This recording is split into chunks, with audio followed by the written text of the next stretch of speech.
What's up, guys? I'm back with another one. I'm Will. This is Will Weekly, and you know I had to do a Justice League movie review, so let's get right to it. So let's start with the good. I thought a lot of shots in this movie were like epic. Just seeing all these characters coming together, the way it's filmed, some of the slow motion, just the colors in this one were very vibrant. I felt like it felt like a DC comic book put into the big screen. So let's get right to the characters. I mean, of course, Ben Affleck, if you've seen some of my videos before, I think he does a good job as Batman, and he continued the same way in this film. And I thought it was very interesting to see Batman trying to put this team together because, you know, he always fights solo unless he has Robin with him, but for the most part, Batman is kind of like this solo character, and to kind of see him step out of his comfort zone, try to put this team together was very interesting. So next, Gal Gadot as Wonder Woman. Of course, she had a lot of success with her own movie, and she steps right back into it in this film. And a lot of the movie, some of the main scenes in the beginning of the movie start off with her, and that was a strong start. Having a lot of screen time with her in the beginning of the film was a good idea. Now, some of the other characters we really didn't know too much about, and I was a little concerned about how much I was going to like these characters compared to, let's say, Batman and Wonder Woman, because we hadn't really seen too much about them, like Cyborg and Aquaman and the Flash. I mean, I know them from the comic books, I know them from some of the TV shows, but what were they going to look like in the big screen? And I gotta say, I was pleasantly surprised, especially Cyborg, because I feel like this movie has more of a backstory for this character than any of the other new characters in the film, because a lot of this story in this film has to do with Cyborg's origin in terms of how he was created, and that's one of the main reasons why he connects so much with this story and why his origin is explained a little bit more than the rest of the characters that are new to this film. So he was a big part of solving different obstacles that came out throughout the movie. The next character, Aquaman, I was pleasantly surprised with him as well, because I feel like Aquaman is one of those characters that could have messed up so easily. He could have been this corny character, because before this movie, for many years, he was kind of like the laughing stock of comic books. People always kind of poke fun at Aquaman, like, what can he really do? Can he talk to dolphins? And in this movie, even the movie kind of pokes fun at itself, and it doesn't take itself too serious, because it's kind of like a running joke where Batman is asking Aquaman, can you really talk to fish?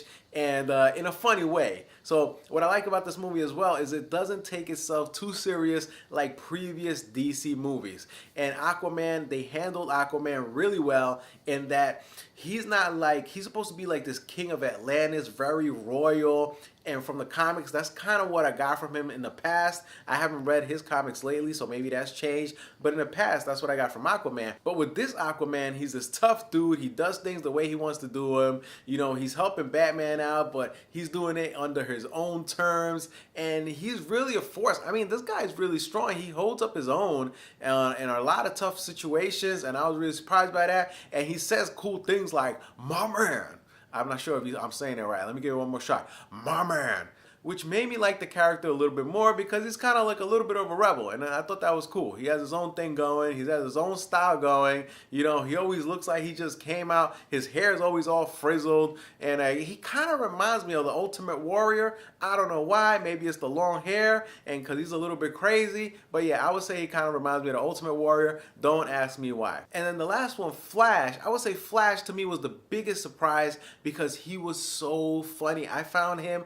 There were so many moments in this movie where, like, the comic timing, Ezra Miller, he does a great job of bringing this charisma to this movie, this lightheartedness to this movie.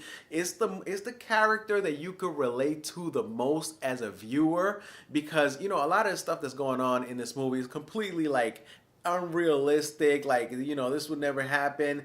but you almost see it from his perspective because he's the new guy on the team. Like, what am I supposed to do here? Like, how am I, like, I just, in one scene, he's like, I just push people and run fast and like scare people. And then Batman's like, listen, I just need you to do one thing, just save one person, and from there you're gonna know what else to do. And those little moments like that where like Batman has all this experience and he's talking to the Flash, who's a complete novice, but that interaction in those moments made Flash very relatable because he's still trying to find his way as a superhero and he's still trying to learn about his powers. And I really think the Flash overall brought a lot of funny moments to this movie, great character addition, and to me was the best interpretation of the Flash that I've seen, that I enjoyed. Even in the comics, I didn't like the Flash as much as I liked him in this movie because he was almost, in this film, he's almost like the Spider-Man of the group. Like, you know, where in Marvel and Civil War, he's like the novice, he's the new character, and he's just excited to be there, and he has all these funny moments, Peter Parker. The same thing with the Flash in Justice League. In Justice League, he is like the Peter Parker of this movie, and it really adds another layer of comedy and lightheartedness that I think was missing from the rest of the DC movies. So overall, I mean, a lot of good things about this movie. So let's go with the bad. Steppenwolf, he's a very powerful villain. But in terms of backstory and in terms of knowing too much about him, you really don't get a sense of who this character is. A lot of times, a comic book movie is only as good as the nemesis, the rival, the villain.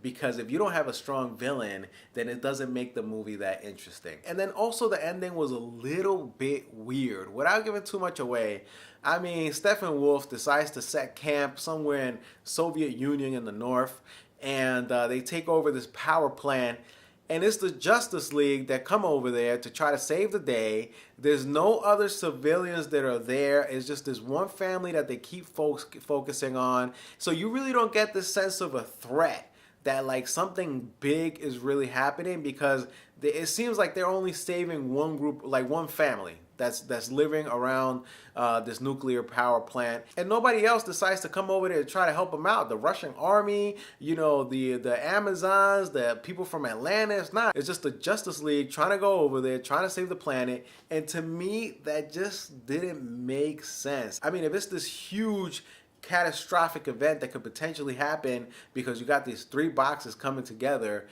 I mean, that they're the only guys that show up for this fight, really? When in the beginning of the movie they explain how when Steppenwolf came before, all the armies united to try to beat him, and this time nobody shows up, not even the Russian army.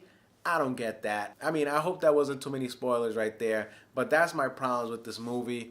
Anyway, overall, it's still a hell of a movie. It's still a very enjoyable movie. It does have its problems. Now, do I agree that it's like a 43% on Rotten Tomato? Hell no. Rotten Tomato smoking something.